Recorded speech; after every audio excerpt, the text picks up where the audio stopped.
만약 지금 여러분께 지난 3년간 가장 많이 오른 AI 관련주가 무엇입니까? 라고 묻는다면 아마 열의 9은 엔비디아 또는 팔란티어 라고 답하실 겁니다. 하지만 최근 이 당연했던 정설이 보기 좋게 뒤집혔습니다. 실제 수익률 데이터를 보니 시장의 진짜 주인공은 따로 있었거든요. 이름은 생소할 수 있지만 지금 월가에서 가장 뜨겁게 회자되는 이름 바로 엠러빈입니다. 이 회사 최근 3년간 주가 상승률 3,980%를 찍습니다. 같은 기간 엔비디아는 1200%, 팔란티어가 2370%였던 것을 보면 거의 압도한 수준으로 보이는데요. 그런데 실적만 좋은 게 아닙니다. 지난 9월 S&P 500 지수에 당당히 입성하며 시가총액 300조 원에 육박하는 거대 기업이 됐죠. 워낙 주가가 뜨겁다 보니 이름은 한두 번 들어보셨을 겁니다. 하지만 정작 그래서 뭐로 돈을 버는데? 라고 물으면 선뜻 대답하기 어려운 기업이기도 하죠. 혹시 이름 때문에 말랑말랑한 데이팅 앱이나 게임 서비스를 상상하셨나요? 아닙니다. 이 회사의 진짜 정체는 철저한 기술 기업입니다. 남들이 AI 하드웨어에 열광할 때 AI 소프트웨어로 돈을 쓸어 담으며 조용히 시장의 판도를 바꿔버린 이 회사. 도대체 어떤 비결이 숨어 있길래 엔비디아보다 더 뜨거운 상승세를 보여준 걸까요? 오늘 5분 경제에서 자세히 알아보겠습니다.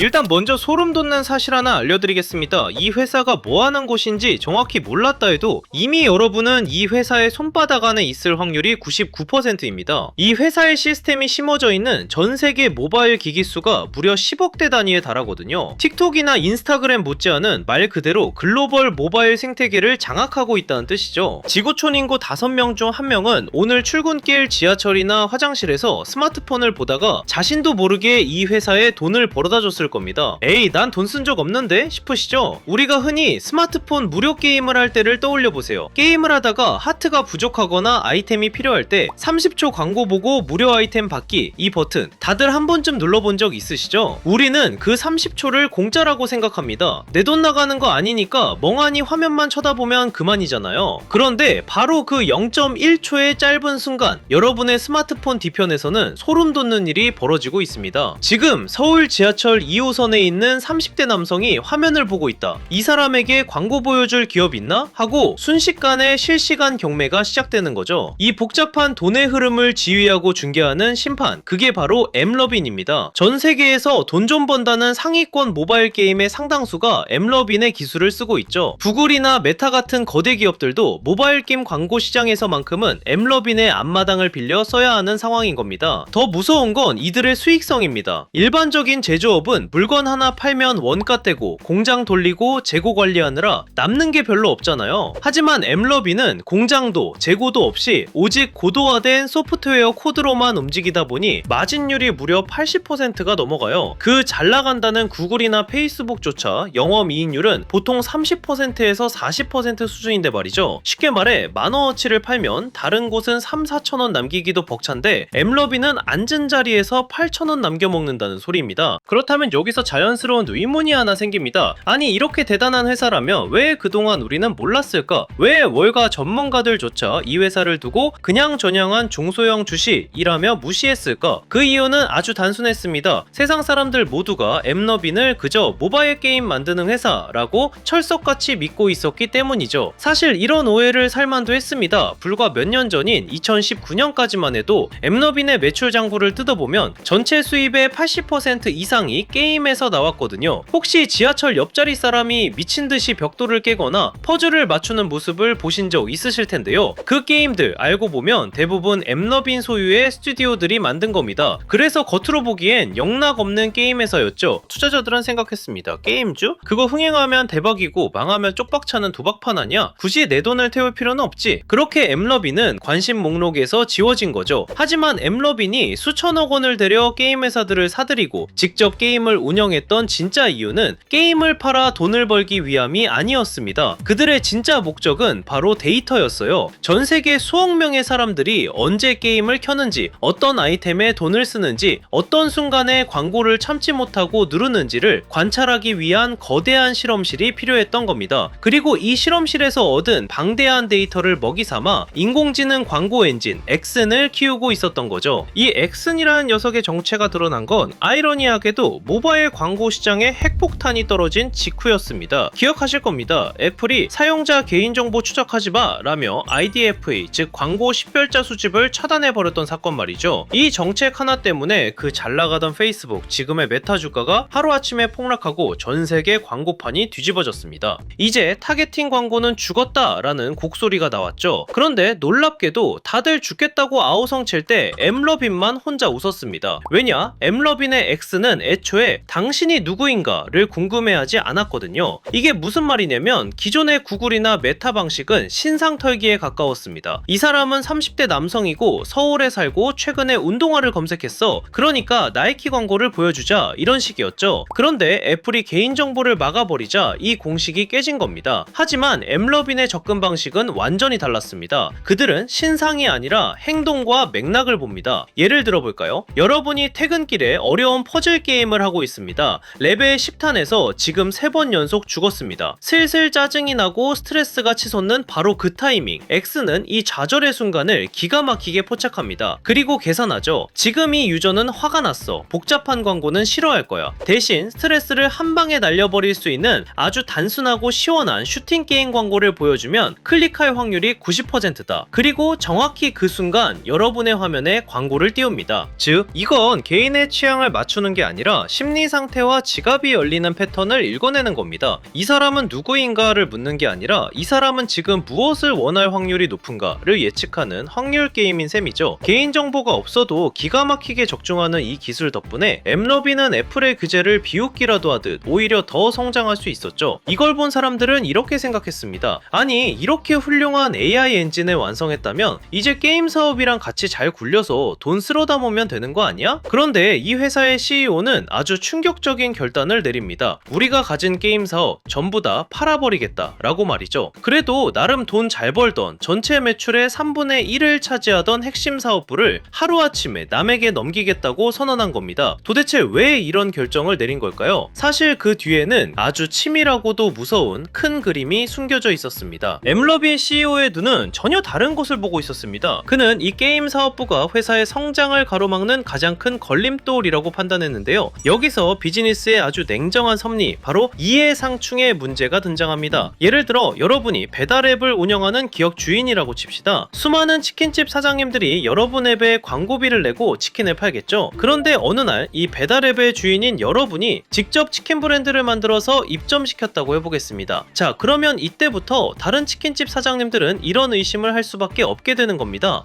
배달앱 쟤네들은 우리 동네 사람들이 언제 치킨을 시키는지, 양념을 좋아하는지, 후라이드를 좋아하는지 데이터를 다 알고 있잖아. 그 데이터로 자기네 치킨만 잘 팔리게 조작하는 거 아니야? 이렇게 생각하는 순간 다른 사장님들은 이 배달앱을 떠나가 버리겠죠. 즉, 엠러빈이 직접 게임을 만드는 한 다른 게임 회사들은 엠러빈을 믿고 광고를 맡길 수가 없는 구조였던 겁니다. 그래서 CEO는 결단했습니다. 치킨집 장사는 접자. 우리는 공정한 배달앱, 완벽한 플랫폼 사업자로만 남는다. 그는 자신의 팔다리나 다름없던 게임 스튜디오들을 약 1조 원, 정확히는 9억 달러 규모의 딜로 과감하게 잘라냈습니다. 당장은 매출이 줄어드는 고통스러운 선택이었지만 결과적으로 이 선택은 곧 신의 한 수가 되어 돌아왔습니다. 그동안 의심의 눈초리를 보내던 경쟁 게임사들이 무장 해제된 겁니다. 아니, 그럼 이 좋은 AI 엔진 안 쓸 이유가 없지. 너도 나도 엠러빈의 플랫폼으로 몰려들기 시작했고 스스로 물러난 덕분에 오히려 시장의 파이 전체를 독식하게 된 역설적인 상황이 벌어진 거죠. 더 놀라운 건 수익 구조의 변화입니다. 여러분, 게임 하나 만들려면 돈이 얼마나 드는지 아시나요? 개발자 수백 명 월급 줘야지, 마케팅비 쏟아부어야지. 그러다 망하면 투자금 다 날리는 게 게임판입니다. 덩치는 큰데 실속은 적은 사업이죠. 그런데 이 무거운 짐을 털어내고 나니 엠러빈에는 오직 가볍고 날쌘 소프트웨어만 남았습니다. 이건 공장도 필요 없고 원가도 거의 안 듭니다. 제가 아까 10,000원 팔면 8,000원 남기는 회사라고 말씀드렸던 거 기억나시죠? 그 말도 안 되는 수익률이 바로 이 순간 완성된 겁니다. 결국 매출 30%를 포기한 건 미친 도박이 아니라 전략적 진화였던 셈인데요. 시장은 이 변화에 열광했습니다. 원래 게임 회사는 주식시장에서 흥행하면 대박, 망하면 쪽박 이라며 점수를 짜게 주거든요. 그런데 이제 엠러빈은 숨만 쉬어도 돈이 벌리는 거대 플랫폼 기업으로 다시 태어난 겁니다. 그런데 이 회사의 야망, 여기서 끝이 아닙니다. 만약 엠러빈이 이쯤에서 멈췄다면 그저 게임 광고 좀 잘하는 알짜 회사 정도로 남았을 겁니다. 하지만 월가와 투자자들이 지금 지금 이 회사에 열광하고 엔비디아의 뒤를 이을 차세대 AI 대장주로 꼽는 이유는 따로 있습니다. 바로 이들이 게임이라는 울타리를 넘어 훨씬 더 거대한 이커머스 시장으로 진격하고 있기 때문이죠. 구글, 메타, 아마존 같은 거인들이 목숨 걸고 싸우는 곳이 바로 여기입니다. 그런데 놀랍게도 게임 광고로 단련된 엠러빈의 AI 엔진 엑슨이 이 쇼핑 시장에서도 통한다는 사실이 최근 증명되기 시작했습니다. 게임하던 애들이 옷 팔고 신발 파는 걸 어떻게 맞춰? 라고 생각하실 수 있는데요. 바로 여기서 엠러빈의 무서움이 드러납니다. 그들은 인간의 욕망이 작동하는 방식이 게임이나 쇼핑이나 본질적으로 똑같다는 걸 간파했거든요. 최근 공개된 파일럿 테스트 결과 엠러빈의 솔루션을 쓴 일부 브랜드들이 메타에서 광고할 때보다 훨씬 더 높은 광고비 회수율을 기록한 사례가 나온 겁니다. 더 고무적인 건 신규 고객 유입률입니다. 보통 인스타그램 광고는 내 취향을 이미 알고 있는 알고리즘이 너 이거 좋아하지? 하고 보여주는 식이라 샀던 사람이 또 사는 경우가 많았죠. 그런데 엠러빈을 통해 들어온 구매자들을 분석해보니 기존에 없던 신규 고객의 비중이 압도적으로 높게 나타났습니다. 알고리즘이 추천해주는 상품만 사던 사람들이 아니라 게임이라는 전혀 엉뚱한 공간에서 유입된 새로운 소비자들이었죠. 그런데 여기서 끝이 아닙니다. 또 하나의 야심찬 계획은 바로 스트리밍 TV 플랫폼 기업인 워어를 인수하며 준비한 커넥티드 TV입니다. 과거의 TV 광고는 타겟층 상관없이 온 가족이 보는 앞에서 똑같은 기저귀 광고, 맥주 광고가 나왔잖아요. 엠러빈의 기술이 적용된 커넥티드 TV는 다릅니다. 예를 들어 아침 출근길 지하철에서 모바일 게임을 하며 나이키 운동화 광고를 클릭했던 30대 남성이 저녁에 퇴근해서 거실 TV를 켜면 귀신같이 나이키의 고화질 브랜드 영상이 TV 화면에 뜨는 거죠. 스마트폰의 데이터와 TV의 화면이 연결되는, 즉 크로스 디바이스 마케팅인 셈인데요. 모바일과 TV를 잇는 이 거대한 옴니 채널 전략은 구글이나 메타도 아직 완벽하게 장악하지 못한 미개척지라고 합니다. 엠러빈은 바로 여기서 광고를 봤으면 사게 만드는 기술을 TV에 이식하고 있는 거죠. 결국 엠러빈이 그리는 미래는 명확합니다. 우리는 단순한 광고판이 아니다. 전 세계 16억 명의 시간을 돈으로 바꾸는 가장 거대한 소프트웨어 인프라다. 엔비디아가 AI를 돌리는 하드웨어를 깔았다면 엠러빈은 그 AI로 실제 돈을 벌어들이는 소프트웨어 파이프라인을 깐 셈입니다. 자, 하지만 이들이 넘어야 할 산은 여전히 에베레스트만큼이나 높고 험난합니다. 가장 먼저 마주할 할 거대한 장벽은 역시 기존 포식자들의 견제입니다. 지금까지는 게임이라는 틈새 시장에서 재미를 봤지만 이제 진출하려는 이커머스와 TV 시장은 구글과 메타, 아마존이 목숨 걸고 지키는 안방입니다. 과연 이 공룡들이 자신의 밥그릇을 순순히 내줄까요? 메타가 알고리즘을 한번 비틀거나 구글이 안드로이드 정책을 더 폐쇄적으로 바꾼다면 엠러빈이 깔아놓은 고속도로는 순식간에 비포장도로가 될 수도 있습니다. 더 현실적인 리스크는 바로 높아진 눈높이입니다. 주가가 1년 만에 3배, 4배가 올랐다는 건 시장이 이 회사에 앞으로도 무조건 대박을 터뜨려야 한다는 엄청난 숙제를 줬다는 뜻입니다. 만약 다음 분기 실적에서 성장률이 조금이라도 꺾이거나 기대했던 쇼핑 광고의 효율이 떨어지는 순간 그 높았던 주가는 양날의 검이 되어 심장을 겨눌 겁니다. 또한 개인정보 이슈도 언제 터질지 모르는 지뢰밭입니다. 엠러빈은 우리는 개인 식별 정보 안 쓴다고 자신하지만 전 세계적으로 프라이버시 규제는 갈수록 촘촘해지고 있습니다. 각국 정부가 AI 알고리즘에 대한 규제 칼날을 들이대는 순간 그들이 자랑하는 예측 기술도 타격을 입을 수밖에 없겠죠. 어쨌든 중요한 건 지난 10년 넘게 그 누구도 넘보지 못했던 구글과 메타의 철옹성 앞에 시장의 판도를 흔들 수 있는 강력한 변수가 등장했다는 사실입니다. 과연 엠러빈이 소프트웨어계의 엔비디아가 될 수 있을지 아니면 화려했던 한때의 테마주로 남을지 앞으로의 행보를 흥미롭게 지켜봐야겠습니다. 오늘 5분 경제는 여기까지입니다. 안녕히 계세요.